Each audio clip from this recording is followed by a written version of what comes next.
I decided to base my today's talk on 3 fundamental pillars. So, as it has been just mentioned, first I will introduce to you my ongoing PhD project, which hopefully I'm supposed to finish by the end of this academic year. Then I will very briefly discuss with you the methodology behind this project and Milíč of Kroměříž's place in it. And lastly, but not leastly, I will dive into a hardcore close reading analysis of Milíč's Good Friday sermons, and I will demonstrate you some initial results of my analysis. And as I have just mentioned, the ongoing public lecture is actually based on a part of my current PhD project, which is entitled Preaching the Passion in 14th Century Bohemia, the Rhetoric of Good Friday Sermons, which I'm doing at the Department of Medieval Studies at the Central European University, and which is kindly supported by our neighbors here, CEFRES, who also having their nice research seminar. So, as you can see here on the slide, of course, my interest in the Passion of Christ and in Bohemian late medieval Good Friday sermons was instigated by the growing and very intense Christological and Marian devotion which flourished in the region in the 14th century and later. And I put here consecutively just a few out of many examples, and mostly pictorial examples, of this growing interest to the suffering body of Christ, the Arma Christi, and the compassionate and grieving mother of Christ. And from left to right, these examples are the following. So I put here the folio depicting the inventory of Arma Christi and Christ wounds from the pastoral of the Abbess Kunigunde. In the middle you can see a fresco from the stone bell house depicting the Man of Sorrows with what I consider a remains of the Holy Spear, and in the parts to the right you can see an altarpiece from Vyšebrod depicting the suffering Christ and the grieving mother standing next to the cross and covered with sprinkles of blood scattered all over her veil, which is a very prominent and specific iconographical motive here in the Czech lands. So, of course, my interest and my, well, voluntarily decision to pursue this topic was not solely based on the fact that the Czech lands were marked by this growing devotion to the Passion of Christ, compassionate mother, and all the biblical figures involved in the Passion events, but also I based my selection of Good Friday sermons in late medieval, namely 14th century Bohemia, based on some historiographical discussions. So, for example, Pietro del Corno, Holly Johnson, and other well, prominent representatives of sermon studies and cultural history suggest picking strategically one topic with a particular focus on one liturgical day in order to provide a thorough comparative analysis. And in my case, as I already mentioned, this is the Good Friday as the liturgical occasion, and obviously, well, it goes without saying, but still I will stress it one more time. So Good Friday, since the late antiquity, throughout the Middle Ages, modern times, and maybe partially even today, represents one of the central narratives in the Christian culture. It also stands as an emotive apex of the liturgical calendar, and after the Fourth Lateran Council held in 1215, it actually marked the end of the annual sacramental cycle, meaning that all the people were highly advised to go through the sacrament of penance, confession, before the end of each Easter season, and Good Friday was a perfect occasion for it.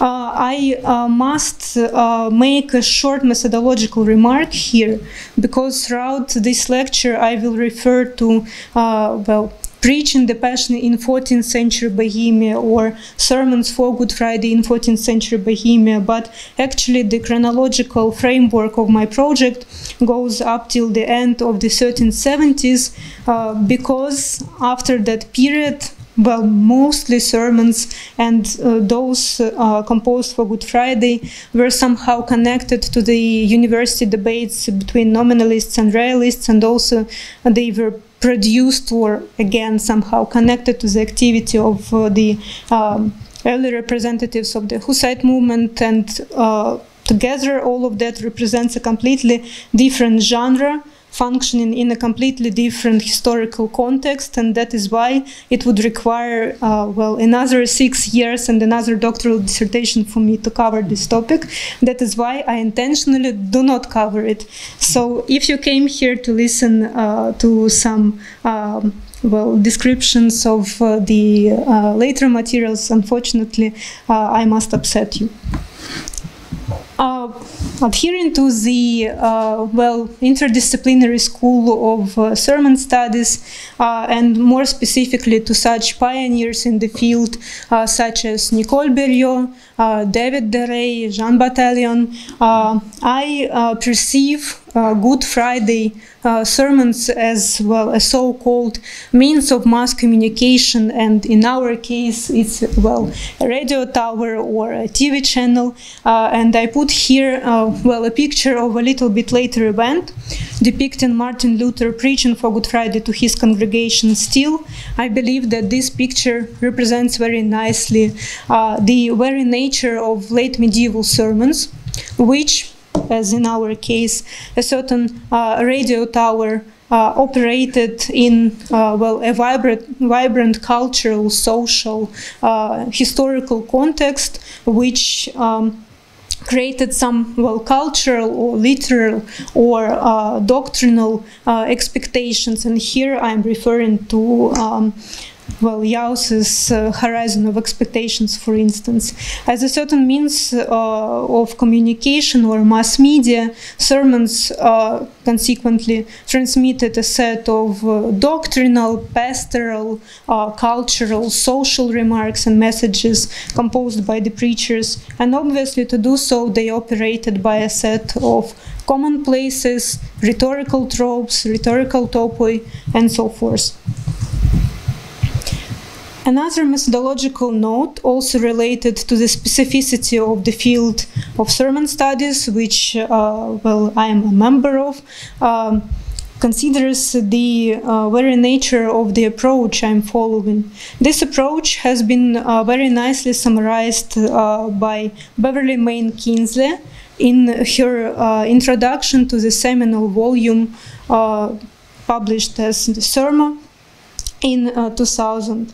While depicting the nature of the analysis a researcher might undertake while working with sermons, Beverly Main Kinsley actually stresses the fourfold nature of this analysis. Thus, this eclectic approach embraces well, a more traditional and more familiar to the current audience formal or literal analysis, studying some rhetorical techniques and rhetorical tools and sermons as texts per se, combined with essential approach, which focuses on some indicators of performance strategies and so forth, if applicable. So hence it focuses on the preaching as an actual event, like performative, dramatic, etc.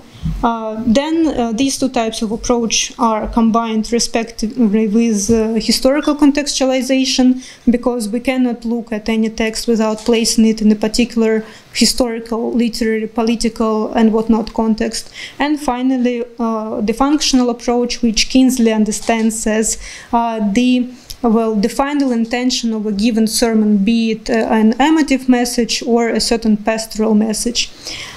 Just a small spoiler here, so I put a warning sign on this slide, because not all the types of analysis can be 100% applicable to the Bohemian corpus in our case, and here I mostly refer to the essential approach.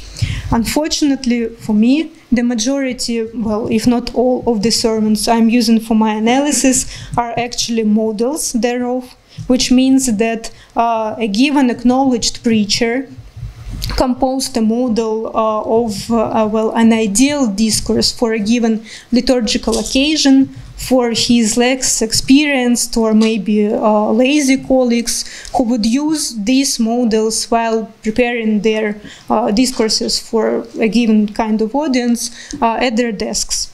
And hence, since I'm working with model sermons, it means that it's highly problematic to establish whether these sermons were actually preached. We know that they were definitely read, maybe they were preached, but it's very problematic and difficult to actually trace these indicators of performance.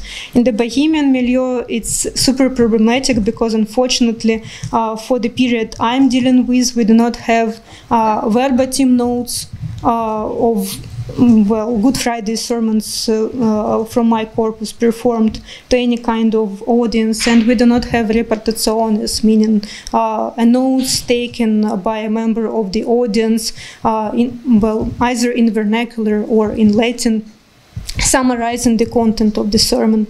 So I do not have such materials, and that is why I mostly work with model sermons. The very structure of my doctoral thesis can be presented as an inverted triangle, so I go from a more generic concept to the most narrow one.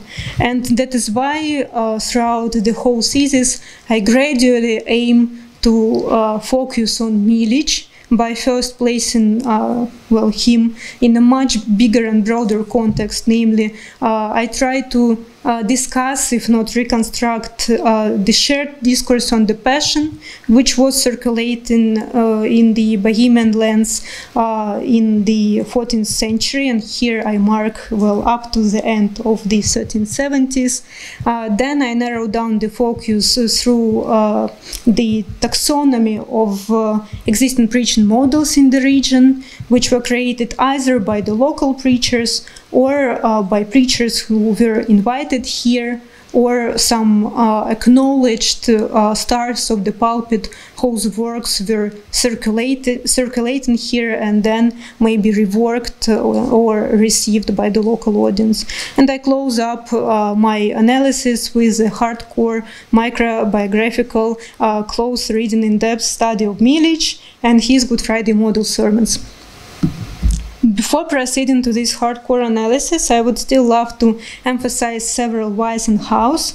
And the first of them is, well, a pretty logical question: why Milíč? Because I have heard this question many times throughout the last 6 years. So I found several scholarly reasons for this choice, and I'm going to present them to you. So I'm lucky enough because one of the pioneers of historiography on Milíč is present here in the room, so I'm going to refer to him today. So Milíč is actually considered as a representative of the so-called okay, I will call it the so-called school of receptiveness. So basically, in historiography presented by Peter Mori and Zdeněk Uhlíř, Milíč's works and sermons considered as unoriginal and receptive, meaning that Milíč follows pretty closely the authorities, does not express his particular doctrinal views throughout the sermons, and one of his collections, according to historiography, was heavily based on Thomas of Aquin's Catena Aurea, which I will cover a little bit later. The second reason for picking Milíč is my well, sincere desire to maybe dispel the fact that Milíč was entrapped, if I'm not mistaken, since the late 19th century in the overarching meta-narrative of the Bohemian Reformation and the Hussite movement, with all the respect to this historical phenomenon and the, well, the historiographical views, considering Milíč as the father of the Bohemian Reformation and as a historical actor who might be one of the precursors of Hus, I would like to look at Milíč from a little bit different angle as an independent rhetorical actor, and I would like to assess the value of his preaching text, which, as to my knowledge, has not enjoyed much scholarly attention. And Milíč, in this regard, represents quite an exceptional case because he offers us, as one preacher only, two examples of preaching materials pertaining to different preaching genres, namely a scholastic sermon and a more patristic-like homily, but I will refer to it as sermon historialis.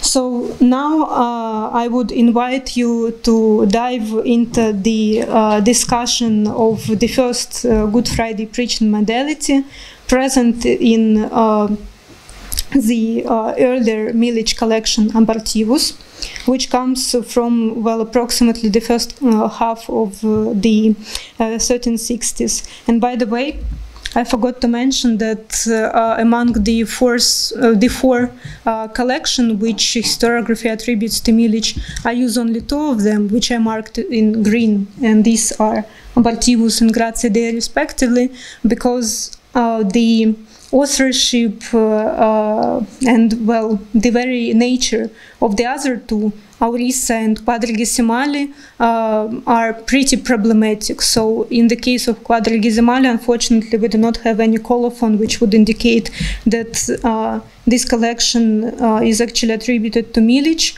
and that is why I do not touch it. So maybe it is, a material for a future research, but not for this doctoral dissertation. And in the case of Quadrigesimali, Peter Marie has actually shown that Quadrigesimali was copied separately indeed, but it was a part of the Lenten cycle of the Gratia Dei, and I compared the protemata of Quadrigesimali and that of Gratia Dei, and well established that they were actually identical, so that is why I consider Quadrigesimali rather as a part of Gratia Dei.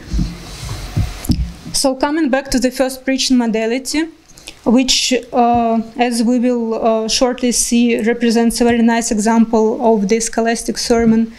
Well, I would loosely call it a priestly handbook to soteriology and imitatio Christi, and now we will see why.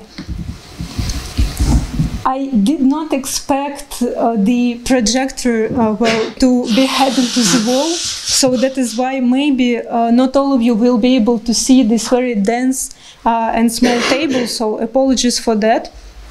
I will try to partly preach the structure of Milíč sermon, so please bear with me. However, I will not be very detailed as Milíč did. So in line with the genre of the scholastic sermon, Milíč chooses a biblical verse to base his discourse on it. In our case, it's a verse from Decree chapter 9, verse 11, with a clear Eucharistical connotation. Milíč uses two types of divisions to construct his soteriological discourse on two conceptual levels. So the first division, which is the introduction to the topic, represents a very common for the medieval and late medieval soteriological discourse salvific formula. And the second part is mostly devoted to a very dense series of affective catechetical models. So let us look at the first division and then proceed to the second one. In the first division, while covering the soteriological formula, which I sometimes call soteriology for dummies in Milíč's interpretation, Milíč states that we should venerate Christ's blood for three reasons. And here he follows well-established doctrinal discussions, because according to the sermon, one should venerate Christ's blood because it liberated us from the eternal captivity, it paid off the humanity from its debt to the devil, and it saved the humanity from some dangers posed by the enemies. The second part of the sermon, however, is much more different, and it presents a slightly rhetorically elaborated discourse. So I believe that perhaps Milíč based the division, which he a little bit elaborated here on the meaning, homiletical meaning suggested by the glossa ordinaria, and you can compare the the division which Milíč suggests with the division suggested by the glossa. Moreover, each level of the meaning suggested in the glossa is compared in Milíč's model discourse to a given element of soteriological formula which the congregation should follow in order to reach salvation. Thus, these are consequently a sincere contrition, the sacrament of penance and confession, and finally either the literary or the mental imitatio Christi. These soteriological components, again, are not innovative because they go hand in hand, for example, with the soteriological formula discussed by Thomas of Aquinas. And that is why, again, Milíč follows the well-established discourse of authorities. However, what I find innovative here is the number of affective texts and texts for meditation, which permeates the second half of this very dense scholastic discourse.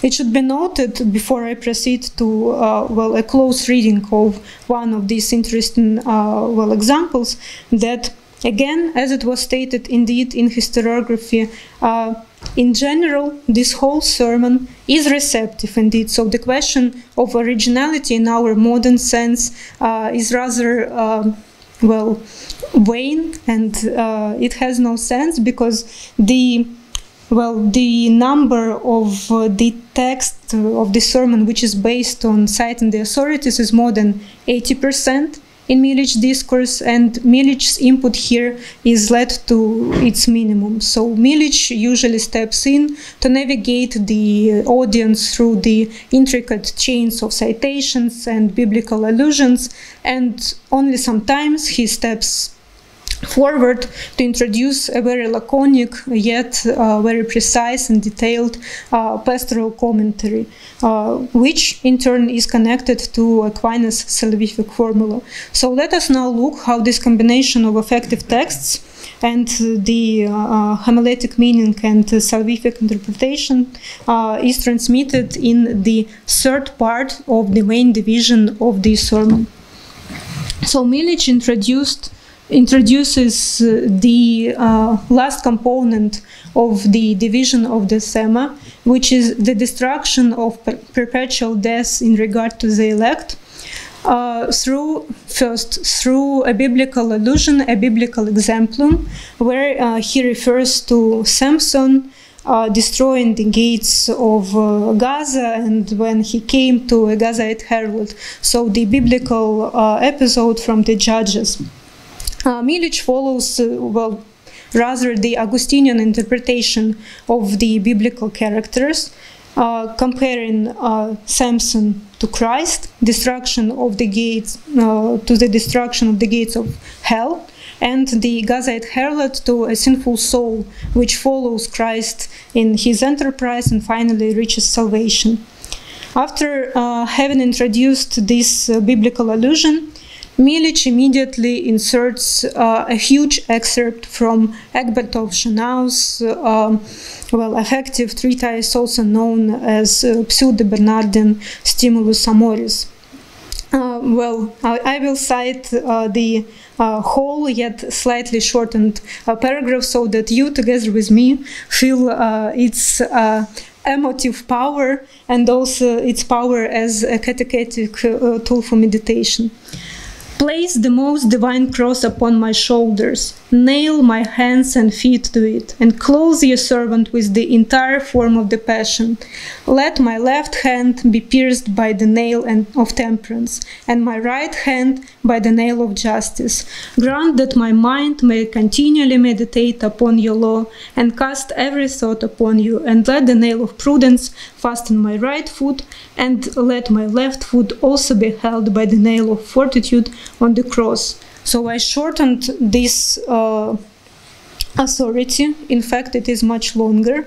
And it is very interesting to see how it actually functions in the sermon, because right after this authority, Milíč immediately introduces his pastoral remark, which goes as follows. If we wish to escape death and hell, it's necessary for us to imitate the signs or traces of Christ, that we may bear them with us. The function of this affective excerpt can be multidimensional. So as I indicated here on the slide, maybe it might have been an instruction for a bodily affective meditation, be it a private meditation which a reader might follow in their cubicle, or maybe a collective meditation in a church if the sermon has ever been preached or read out loud, or it may be just a very hypothetical mental image that would allow the congregation to contemplate on the crucifix. Perhaps the latter was actually the case, because right after the pastoral remark, Milíč inserts 3 consecutive Bernardian passages. Mostly they are built on the antithesis between the beauty of Christ and then the deformity of his suffering body and eventual death, and also the comparison between the suffering Christ and also the carefree faithful separated from the Christ, and thus maybe not understanding that he or she should actually follow Christ in order to reach salvation. So I put positive elements pertaining to beautiful Christ or carefree believer here in green, and the red signifies some negative elements in this antithetical treatment. After all, as I have just demonstrated, Milíč constructs a very dense yet rhetorically rich discourse where he presents quite complicated soteriological or homiletical terms, links them to wide established discourse on elements of salvation, but he introduces them and makes them memorable through a dramatic chain of affective texts and texts for meditation.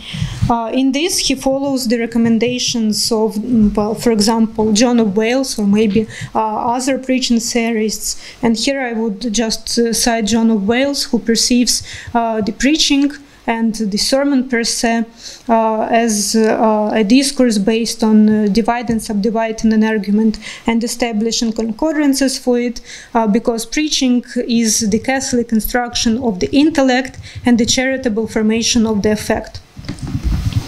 We cannot actually state whether this sermon was actually preached at a given point and who the audience was for the sermon and the abortivus in general. However, the circulation of the manuscripts containing the sermon, mostly containing the abortivus, might give us some ideas of how the sermon was used and who were the primary users of this Good Friday model discourse. So, as I have indicated here on the slide, and in general, the rich manuscript materials, mostly colophons, indicate that, mostly almost a century later, the sermon collection was copied by members of the clergy. And one of the colophons, which I put here, directly indicates that. not only the clergy were the users and maybe the commissioners of the collection, but also maybe some owners, well, somehow connected to universities, as one of the colophons also indicates, and also members of some religious orders. So the abortivus can be found in the libraries of the Austin canons, Carthusians, and even Dominicans, so Dominicans of Silesia. And it's very interesting because in two colophons which I was able to examine, actually, well, the scribal remark indicates the, well, status of the secondary audience which might have listened to the sermon. So apparently these were sermones ad clerum, the tempore et de sanctis. So maybe at some point some parts of the sermon from the abortivus might have been used to compose a preaching discourse for members of the clergy. Now let us now move to well, the second preaching modality presented in another sermon collection by Milíč, the Gratia Dei, which comprises patristic-like homilies, which I will refer to as sermohistoriales. I do not use the term patristic homily intentionally because, as Siegfried Wenzel and others have suggested, the main difference between sermohistoriales and patristic homily is that, well, both choose a biblical pericope and they follow step by step this pericope, providing some exegetical remarks. However, sermohistoriales uses a set of scholastic divisions and some other additional authorities in order to provide some well, moral lessons or exegetical comments. So that is why sermohistoriales is much more rhetorically complicated as a patristic discourse. In Milíč's case, I refer to his sermohistoriales as, well, a handbook of everyday effective practices. So Anushka Vidmanova actually stated that some well, later representatives of Bohemian Sermones Historiales were extremely long, and they might have taken up to 6 or 9 hours if they were read or even preached. And honestly, I believe that that was maybe the case of Milíč too, because when I was preparing a semi-critical edition of this sermon, it took more than 50 pages, and the discourse is extremely long. So Milíč chooses a part of the biblical pericope for the day from John 19.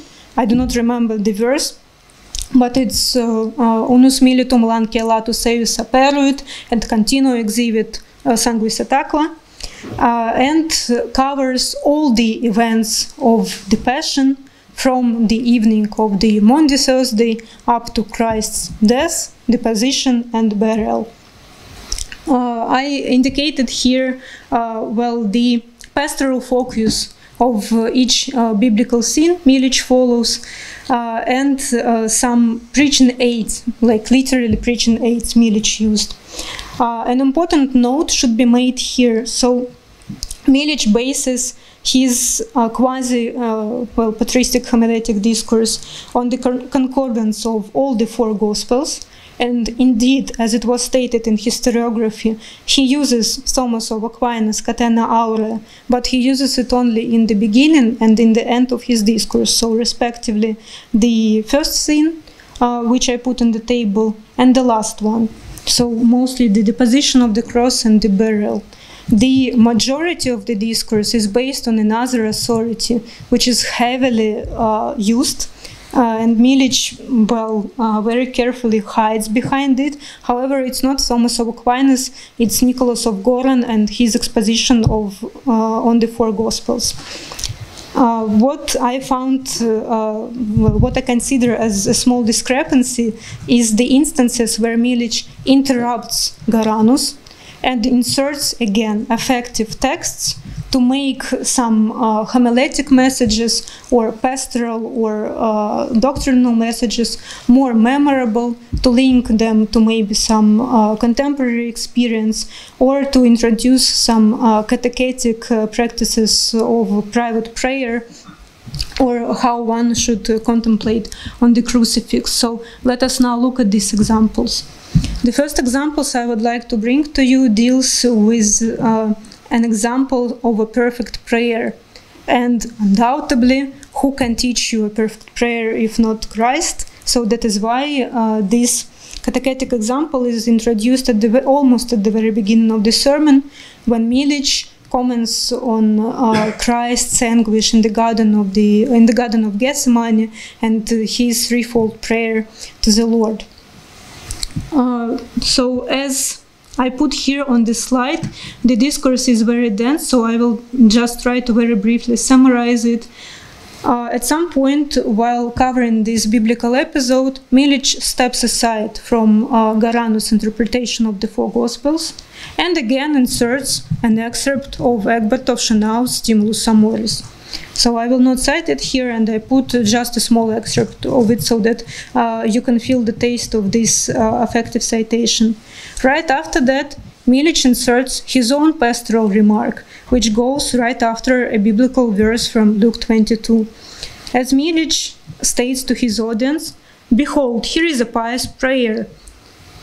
This prayer is against the proud, la la la. Faithful Christians are not only taught to bend their knees in churches or in their chambers, but also to fall on their faces in prayer, resembling the form of the cross. For if Christ cared not only to cast off his garments, but also his divine face to the ground, how much more do we need to cast our faces and garments to the ground?" Then he supports this pastoral remark with a very detailed excerpt from Augustine's sermons, providing an inventory of components of a good and pious prayer, including some gestures and also the intention the faithful should have while praying. Another example of a catechetic practice, which is introduced in this sermon through the affective literature, is okay. Let me look at it. Yes, is the contemplation and maybe mental prayer in front of the crucifix, be it, well, maybe a physical crucifix somewhere in the chamber or in the church, or, well, a mental image that the faithful should imagine.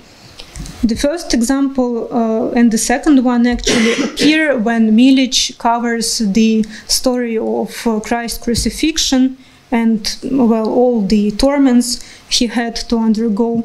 Thus, while discussing that Christ actually invited the good thief to follow him and then meet him in paradise, Milíč inserts the following note: "Let us therefore follow Christ, carrying not the signs of our own pride, but the signs of our King."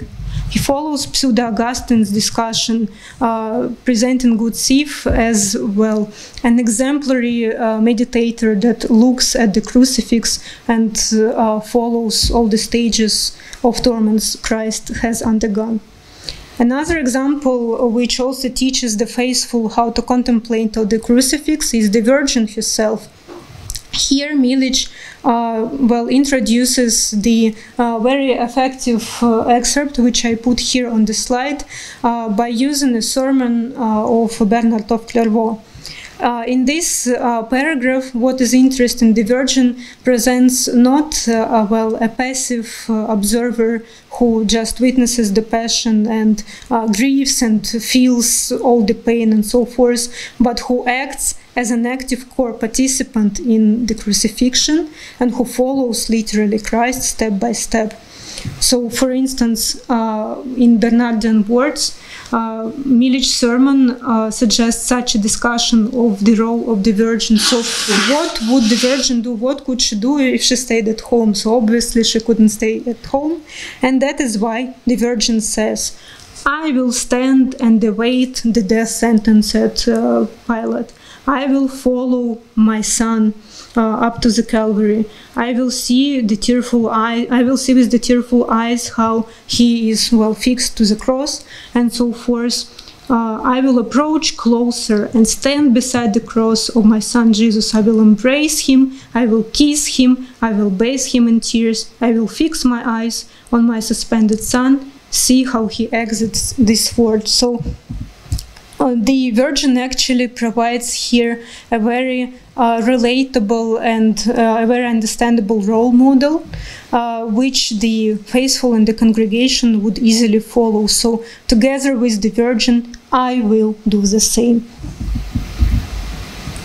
Again, if we look at this preaching discourse in its reading or preaching context, and I'm not trying to reconstruct the preaching occasion here, because with the model sermons it's extremely difficult. Still, I should make several very important notes.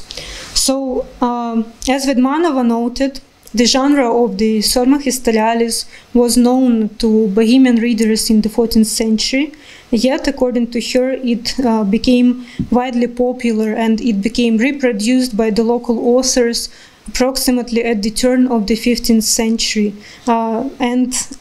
Hence, taking this into consideration and also based on the overview of the available Good Friday sermons that I have looked at, Milíč Sermon Historialis might be actually one of the earliest examples of this kind produced by a Bohemian hand. Moreover, as we have noticed, the discourse is based on the biblical pericope, and Otto Getchell suggested that sermons which are based on liturgical readings might potentially be conceived to be delivered or just projected within a given liturgical context. In the case of our sermon, this might be true, given the fact that in one of the later manuscripts coming from approximately the turn of the 15th century, a scribe actually inserted a rubric, which I put here in Latin, but this rubric says that the following part of the sermon, and here he refers to the scenes of deposition and burial. So the following part of the sermon can be preached after prandium or during completorium.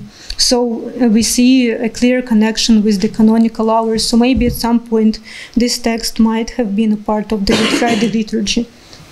And finally, the circulation of the manuscripts and the colophons I was able to look at give us again some information about the commissioners interested in the text and its users. So these included parish priests, vicars, members of religious orders, and also later some copies of the Grazia Dei appeared in libraries of parish churches, Celestines, Augustines, Carthusians, and Dominicans.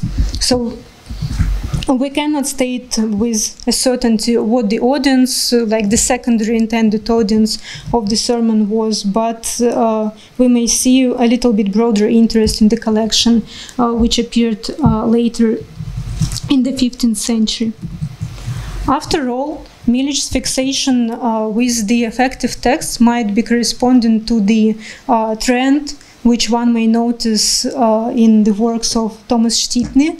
As I promised to you, I do not touch the works coming after the end of the 1370s, but I believe the short prologue, which I put here on the slide by Štítny, illustrates very nicely while some local authors were obsessed with the affective texts, and why they sometimes put almost whole text devoted to a passion meditation in their works.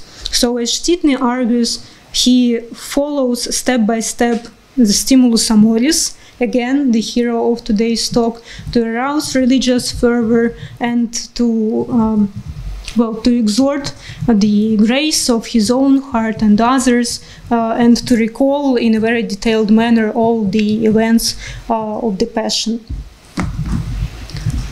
So I would like to conclude with almost a biblical question. So what is it to us? The materials that I have just presented to you. So first of all, I believe, based on these materials and a very close reading and rhetorical deconstruction of Milíč's model sermons that Milíč's role should be reconsidered and maybe should be looked at from a positive side, not only because he was a prolific author who left us with two genres of preaching texts, but also because potentially he might have been one of the first Bohemian authors who produced a very nice sermon historialis. As I was hopefully able to demonstrate, we can see well, a certain importance of affective text for meditation, because it is traceable in both sermons, and it well goes in line with some local trends which I found in my corpus, but I'm not going to cite them today in order to save time. The use of these affective texts might correlate to the sensitive turn and to the well, obsession with the Passion of Christ, as stated by Kurbatova in her recent work. These affective texts might serve as an educative medium which transmitted some devotional practices in Milíč's model sermons. So initially, as we know, these practices, especially the examples of bodily affective practices or examples of private prayer or meditation on the crucifix were well constrained in the monastic milieu, but gradually, maybe also thanks to preaching, these practices became popularized. Well, from the pastoral perspectives, the sermons which included these affective texts and transmitted these affective practices might strategically use the materials for meditations or some affective prayers to turn them into dramatic and memorable experience, so that some complicated homiletic or soteriological or other doctrinal concepts might become more relatable and understandable for the audience. So with that, I would like to close my today's talk, and it seems that I'm on time.